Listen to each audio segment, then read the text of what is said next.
मरामत करती हूँ।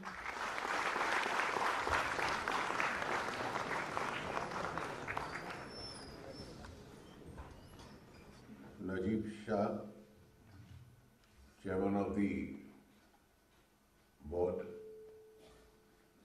Madam Sarna, the Honorable Member, Shri P.K. Das, other very distinguished members of the Board, the new recruits to the service who are undergoing their training, ladies and gentlemen, I'm very grateful to the institution for having invited me for the third consecutive year to interact with the new recruits at the inauguration of their course. As has already been mentioned, the last two were held at New Delhi. And the reason probably for that is quite obvious.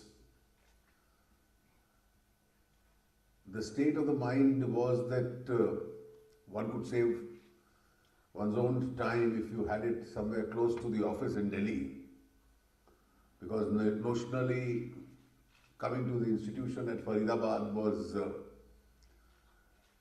considered a lot more time consuming.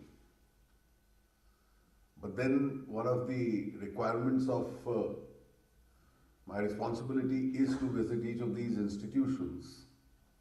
And I think this is the strength of the improving infrastructure, that Faridabad has become closer to Delhi, and therefore that psychological distance itself has narrowed down, and it's far closer than one earlier otherwise anticipated. I've had the privilege of laying the foundation stone at a formal functioning in Andhra Pradesh, a location which is curiously not very far off from the Bangalore airport, the new airport. And therefore I am sure that in that sprawling 500 acres of campus, once it is built, within drivable distance from the new Bangalore airport, it will also be one of the more remarkable additions to the whole generation of academies which train public officials in India. I understand that you've just finished your initial foundation course at Mussoorie, and now would be here for the large part of your training. Once joins the service,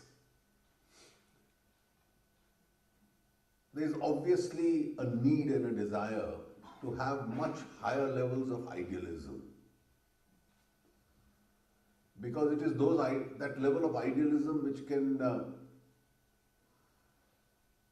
eventually guide your own aspirations, the own course that you will follow, and guide your career path.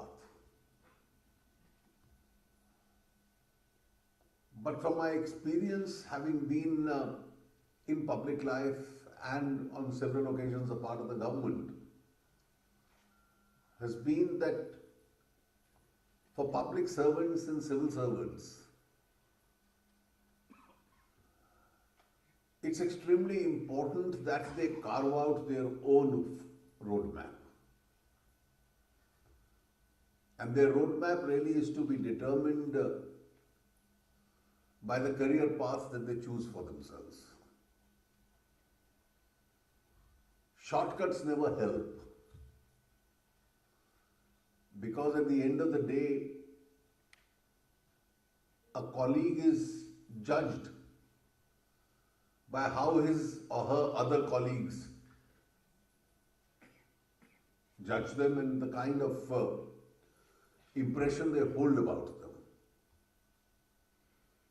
Eventually, a large part of the service manages itself. The seniors in the service keep a close eye, and being more experienced, they know which are the columns which have to be ticked or otherwise. There is never a substitute for conscientiousness, hard work, credibility, integrity. And therefore, I've always believed that at the end of the day, it's credibility of a public official that matters the most. And every step that you climb during the course of your service, every file that you clear, every order that you pass, has to be guided really by the considerations of correctness itself.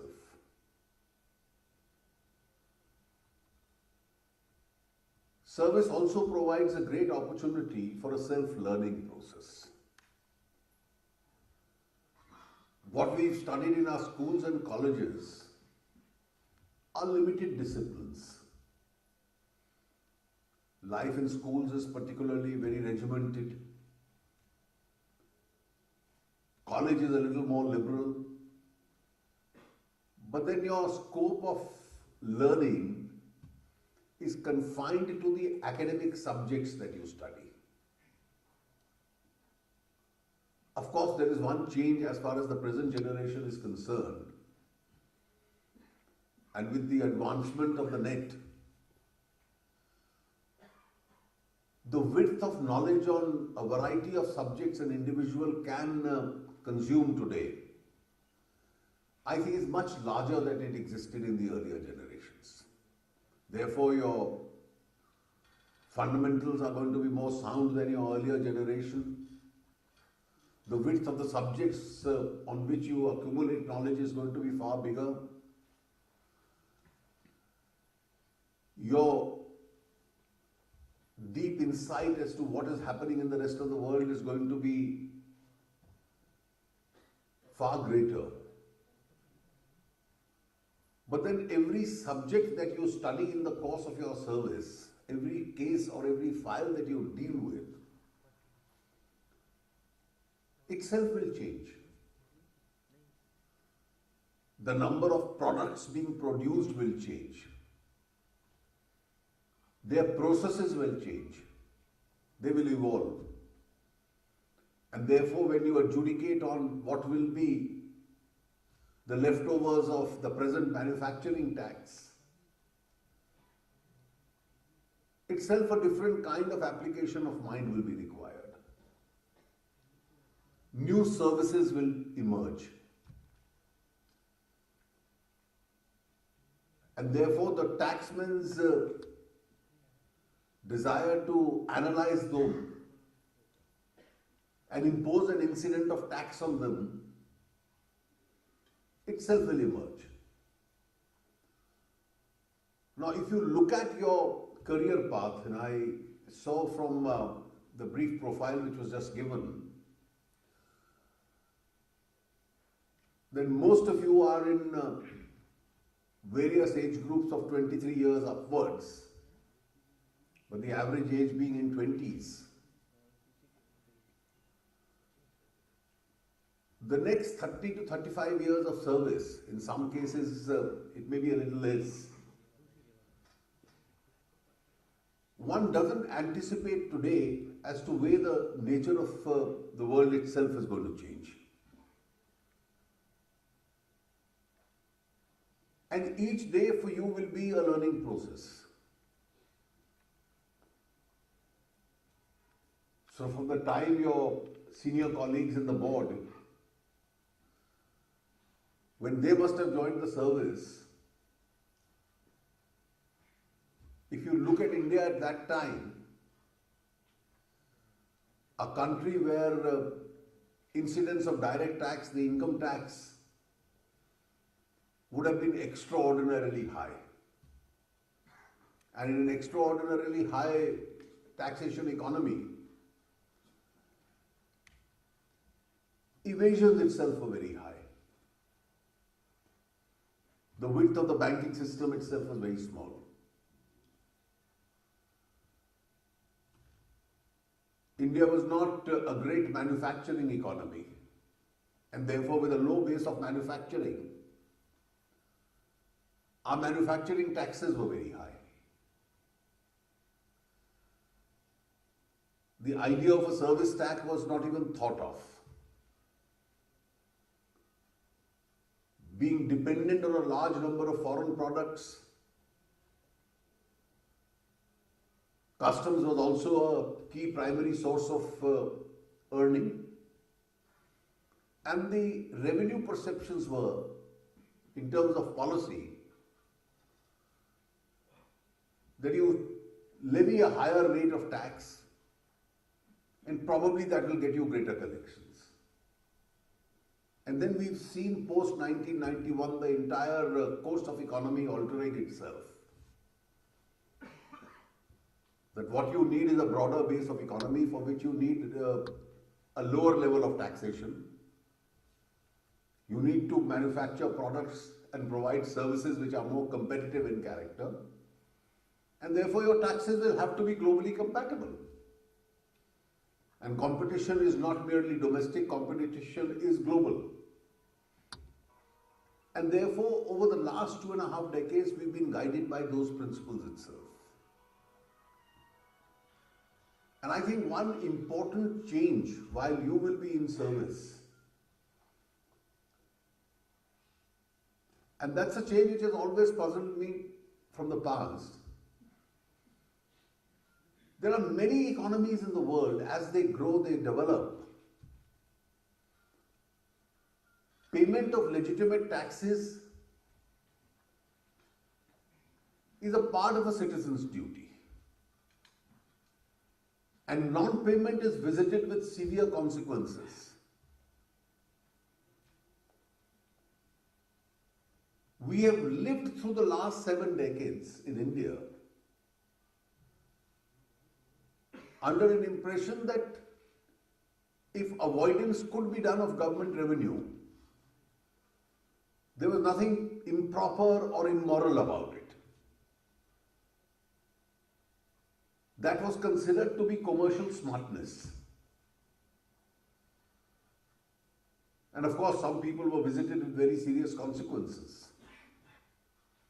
And I think the India that we foresee in the next future decades, where most of you would be administering the indirect taxation laws, will be an India where voluntary compliances have to increase.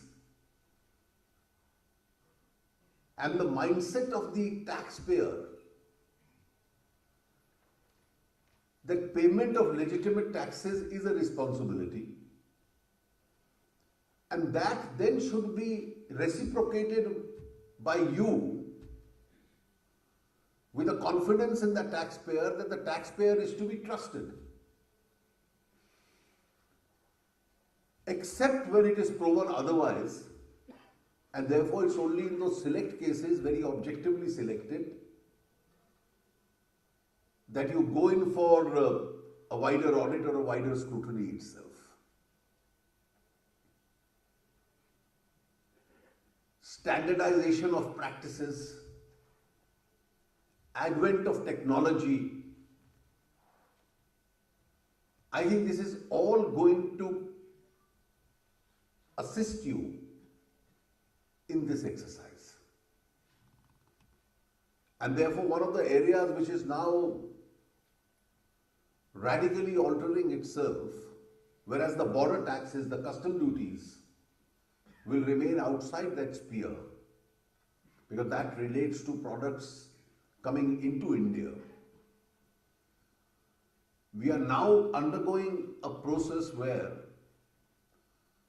we ourselves will have to sharpen our skills, because all the other taxes of the states and the center are eventually going to converge and converge into one tax. Now, once they converge into one tax, the cooperation between the central and the state authorities itself will have to reach very higher standards. We'll still be continuing with this dichotomy for some time because of our federal structure, that the taxation machinery of the state would be different from the taxation machinery of the center. But curiously, both the machineries would be administering the same tax, and therefore divided on basis of some arrangement that we are trying to reach. Many have already started speaking in terms of a future foresight, where for the management of one tax you may even need a federal bureaucracy. Though no serious thought as yet has been applied to it, but it's an idea which will at some stage come up for consideration and which will have to be addressed, because it is administration of one tax. And therefore, in that administration, standardization of practices, technology, different processes of a transaction being captured within the software system at several places, ability to detect any subsequent infringement or violation will require very large supervisory skills by you. You are also a service which has been trusted with a very unusual job. You also investigate, and then you also pass quasi-judicial orders. Ordinarily, in the world of jurisprudence, these are separate functions. Somebody else has to investigate and somebody else has to adjudicate whether that's fair or not. But the fact that here you don the cap of an investigator and an adjudicator actually means that your own standards of fairness will also have to be very high, because a citizen, as I said, must pay what he's supposed to pay, and at the same time must not be subject to any unlawful extraction of what he's not supposed to pay. And therefore, the level of fairness that you are able to follow will also determine what is the quality of the orders that you pass. I've always repeatedly said so, and this is nothing original. It's a settled, it's globally a settled proposition that normally when laws are interpreted and ambiguities and grey areas are interpreted, the interpretation is bound to further the object for which a law is created. But there are two exceptions to this. One is criminal law, one is taxation law. There are no grey areas in taxation law. It's either white or black. Either a tax is payable or a tax is not payable. And therefore, to discover grey areas in fiscal laws is not possible. That's the same principle which applies to criminal law. So either an offence has been committed or it has not been committed. In all other laws, you can find grey areas, and therefore there is the scope of interpretation is much more. But here the straight line route that you interpret the law as it is without adding or subtracting a word, that's the primary responsibility of the tax person. And I think one of the objects behind the establishment of these academies is not merely a formal training period which a person must undergo before joining office. It's also necessary that coming from different disciplines, I see the largest number of you are trained in engineering, followed by medicine. And therefore the transformation into taxation experts of engineers and doctors is a process which you have to go through in the academy itself. It's an onerous task, and as I said, at the end of the day, always remember that credibility and fairness, along with efficiency and hard work, are always the guiding factors in any career. and much so in a career in the bureaucracy, in the civil service, where you are otherwise faceless, but then you are judged and judged very strictly by the quality of what you do and what you write. I'm sure with a lot of enthusiasm and idealism, when you join the service, you will maintain it in the course of your career. And the day you exit from the service, how your peers then respond would be the real test of how you've conducted yourself during the service.